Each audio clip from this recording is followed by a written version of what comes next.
Hello friends, welcome to the nursing glow. Today we discuss about dysrhythmia. अब dysrhythmia में क्या होता है कि इरेगुलर हो जाती है हार्ट की रिदम, जिस वजह से इसकी डेफिनेशन में हम क्या लिखेंगे। अब डिसरिदमिया इन अ इरेगुलर और अब normal heart rate. Adult heart rate is a fall below and rise above the normal range. या तो बिलो हो जाएगी, कम हो जाएगी, या फिर ज़्यादा हो जाएगी हार्ट रेट, जिसकी वजह से हार्ट रिदम क्या करेगी, इरेगुलरिटी शो करेगी। अब इसकी टाइप्स की बात कर लेते हैं, जैसे कि sinus bradycardia, sinus tachycardia, premature atrial contraction, proximal supraventricular tachycardia, atrial flutter, atrial fibrillation. ये सब क्या हैं, इसकी टाइप्स हैं। अब इनको एक्सप्लेन करते हैं। अब साइनोसिस ब्रेडिकार्डिया में क्या हो जाएगा, जो हार्ट रेट है वो 60 से बिलो चली जाएगी। अब साइनोसिस टेकिकार्डिया में हमें क्या देखने को मिल जाएगा, हार्ट रेट 100 से 160 बीट्स पर मिनट पे चली जाएगी। ठीक है। अब ब्रेडिकार्डिया के काउजेस होने के क्या कारण है। जो पर्सन एथलीट होते हैं, जब कोई बंदा मेडिकेशन ले रहा है, जैसे कि कैल्शियम चैनल ब्लॉकर्स ले रहा है, जब किसी को हाइपोथायरॉयडिज्म है, उसमें दिक्कत देखने को मिल जाती है। अब इसमें हमें पाल्पिटेशन, टेकिकार्डिया में हमें पाल्पिटेशन, शॉर्टनेस ऑफ ब्रीथ देखने को मिल जाती है। प्री मेच्योर आर्टरी कंट्रैक्शन देखने को मिल जाता है। इसमें क्या होता है कि अर्ली हार्ट बीट जो ओरिजिनेट होती है फ्रॉम द आर्टरिया। ठीक है। और उसके बाद किसकी वजह से होता है, ये स्ट्रेस की वजह से। कोई बंदा कैफीन ले रहा है, स्मोकिंग कर रहा है, इसके सिम्टम्स क्या हैं, स्किप हो जाती है बीट्स। ठीक है। आर्ट्रियल फिब्रिलेशन में क्या हो जाता है कि रैपिड और इरेगुलर आर्ट्रियल रिदम हमें देखने को मिल जाती है। ईसीजी में हमें पी वेव्स हैं, वो दिखती नहीं है और इरेगुलर रिदम होती है। सुप्रावेंट्रिकल टेकिकार्डिया में हमें क्या देखने को मिल जाता है कि जो रैपिड होती है रिदम, वो ओरिजिनेट होती है इन आर्ट्रिया में। ठीक है, रैपिड होती है इसमें रिदम। देन पैथोफिजियोलॉजी से पहले हम बात कर लेते हैं इसके सिम्टम्स की। अब इटियोलॉजिकल फैक्टर क्या क्या हो सकते हैं, कॉर्नरी आर्टरी की disease, electrolyte imbalance, stress, congenital abnormality, heart कोई सब्सटेंस ले रहा है, जो किसी कोई ब्लड लॉस हुआ है, अनीमिया हुआ है किसी पेशेंट को, कोई पर्सन शॉक में चला गया है, हाइपोवोलीमिया हुआ है, congenital heart disease, pain, anxiety, hyper metabolic state, या फीवर या मेडिकेशन ले रहा है, तो इन सब में हमें ये सब देखने को मिल जाता है। नेक्स्ट हम बात कर लेते हैं कि आप एग्ज़ाम हॉल में पैथोफिजियोलॉजी इस इजी वे में लिख सकते हो कि ड्यू टू रिस्क फैक्टर, और या फिर इटियोलॉजी कॉर्नरी आर्टरी डिजीज़ की वजह से। ठीक है।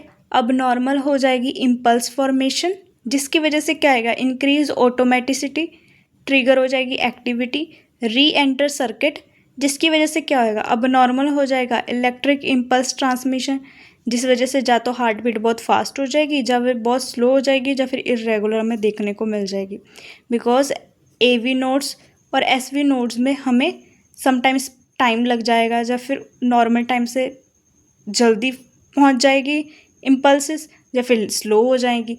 तो इस वजह से भी चेंजेस हमें देखने को मिल जाएंगे, इरेगुलर हार्ट बीट देखने को मिलेगी।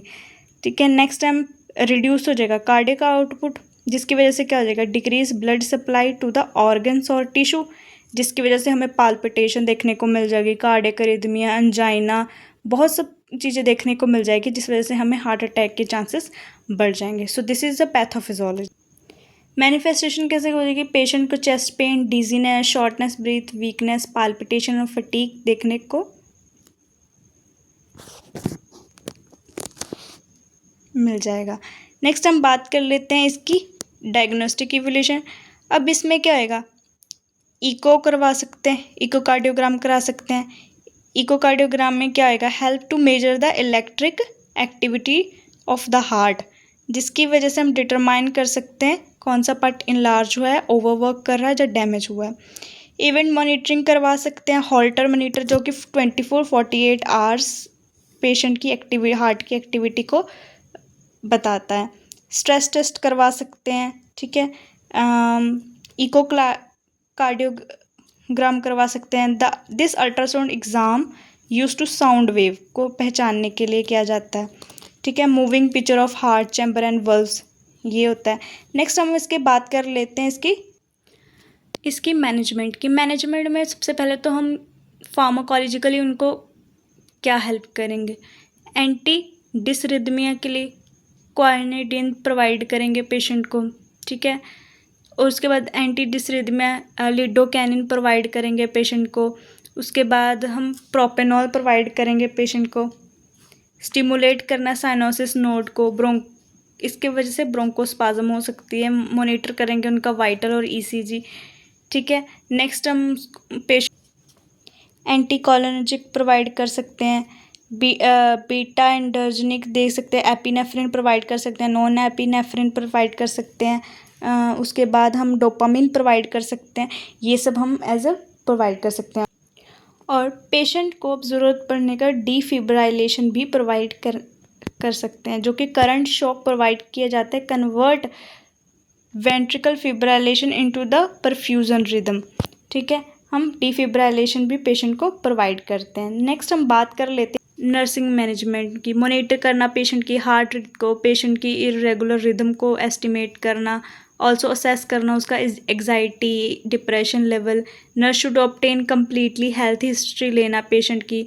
उसके बाद मॉनिटर करना पेशेंट के vitals, comprehensive appraisal of the peripheral circulation, ये सब प्रॉपर हर वे में चेक करना, डॉक्यूमेंटेशन करना, एवेल्युएट पेशेंट रिस्पॉन्स देखना, अरेंज करना exercise and rest period, promote करना स्ट्रेस एजुकेशन। और कॉम्प्लिकेशन हमें क्या देखने को मिल जाता है?